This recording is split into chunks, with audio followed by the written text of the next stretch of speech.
आइए अभी आरंभ करते हैं पाठ की भूमिका शहीद का पत्र। हम लोग बड़े ही भाग्यशाली हैं कि हमने आज़ाद भारत में जन्म लिया। इस आज़ादी को प्राप्त करने के लिए हमारे पूर्वजों ने कठोर परिश्रम किया, घर परिवार, माता पिता सब कुछ छोड़ दिया, यहाँ तक कि आज़ादी के लिए अपने प्राण तक त्याग दिए।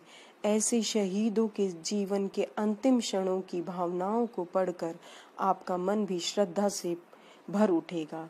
तो आइए अब हम आरंभ करते हैं शहीद का पत्र, जिसमें राम प्रसाद बिस्मिल और अशफाक उल्लाह खान ने अपने परिवार तथा अपने मित्रों के लिए पत्र के रूप में अपने भावों को व्यक्त किया है। तो आप देखेंगे कि किस प्रकार एक क्रांतिकारी भी मार्मिक वेदनाएं रखता है।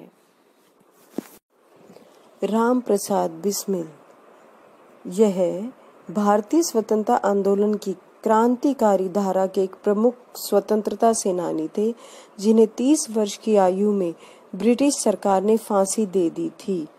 वे काकोरी कांड जैसी घटनाओं में शामिल थे तथा हिंदुस्तान रिपब्लिकन एसोसिएशन के सदस्य भी थे। बिस्मिल जी का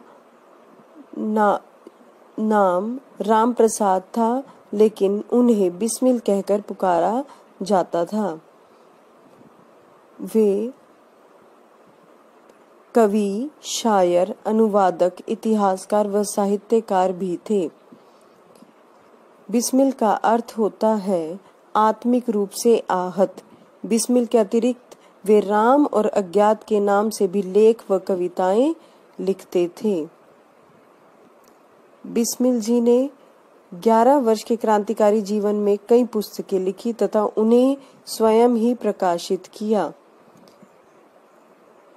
और इस प्रकार राम प्रसाद बिस्मिल जी ने देश को आज़ादी दिलाने में अपना विशेष योगदान दिया और अंत में उन्हें फांसी दे दी गई।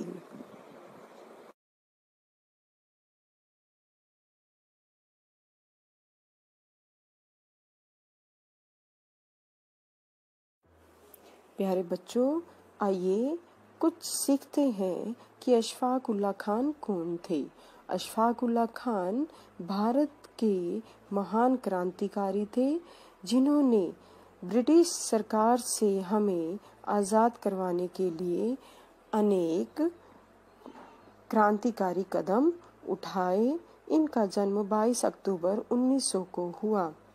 इन्होंने राम प्रसाद बिस्मिल के साथ और ठाकुर रोशन सिंह के साथ मिलकर काकोरी कांड में महत्वपूर्ण भूमिका निभाई और ब्रिटिश सरकार ने इन्हें उसी अपराध में फांसी पर लटका दिया गया। उर्दू के ये महान साहित्यकार भी रहे।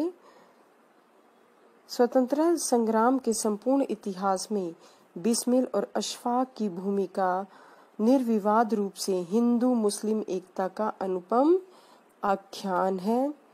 अशफाक उल्लाह खां की मृत्यु 22 अक्टूबर 1927 को हुई। तो इस प्रकार विद्यार्थियों, आज हम दो महान क्रांतिकारी राम प्रसाद बिस्मिल और अशफाक उल्लाह खां के द्वारा लिखे गए पत्रों के विषय में पढ़ेंगे और इसी पत्र के आधार पर पाठ का नाम है शहीद का पत्र।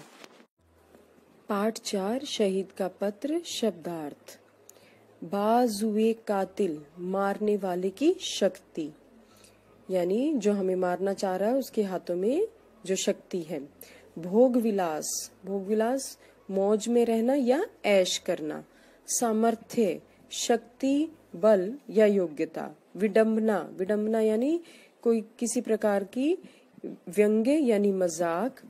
शाद काम, प्रसन्न या खुश होना। बर्बर, अत्यधिक खतरनाक। संप्रदाय, धर्म। रंगमंच, अभिनय या नाटक आदि खेलने का स्थान।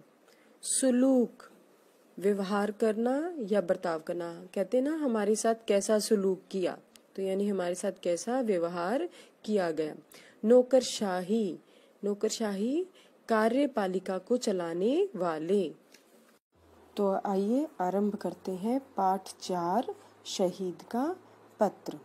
सन 1925 ईस्वी में राम प्रसाद बिस्मिल, अशफाक उल्लाह खान और कुछ युवा क्रांतिकारियों ने सशस्त्र क्रांति का निश्चय किया।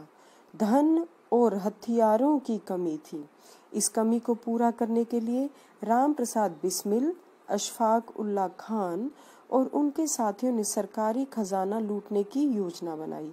यहाँ सरकारी खजाना है उस समय अंग्रेजी सरकार का सरकारी खजाना लूटने से। 9 अगस्त 1925 ईस्वी की शाम राम प्रसाद बिस्मिल अपने साथियों के साथ सहारनपुर से आने वाली 8 डाउन रेल में बैठे थे। रेल जैसे ही काकोरी पहुंची, बिस्मिल और उनके साथियों ने जंजीर खींचकर रेल रोक दी और सरकारी तिजोरी लूट ली। छिपते छिपाते वे लगभग 12 बजे घर पहुंचे। सुबह 4 बजे ही पुलिस ने उन्हें गिरफ्तार कर लिया। इस घटना को इतिहास में आज भी काकोरी कांड के नाम से जाना जाता है।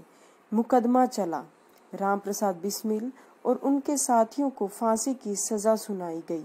फांसी के तख्ते पर चढ़ने से 3 दिन पूर्व उन्होंने अपनी माताजी को यह पत्र लिखा। 19 दिसंबर 1927 को उन्हें फांसी दे दी गई। जैसे ही उनके कदम फांसी के तख्ते की ओर बढ़े, वैसे ही भारत माता की जय और वंदे मातरम के नारे आकाश छूने लगे। वे हंसते हंसते फांसी पर चढ़ गए। राम प्रसाद बिस्मिल तो नहीं रहे, पर उनके गीत आज भी गूंज रहे हैं।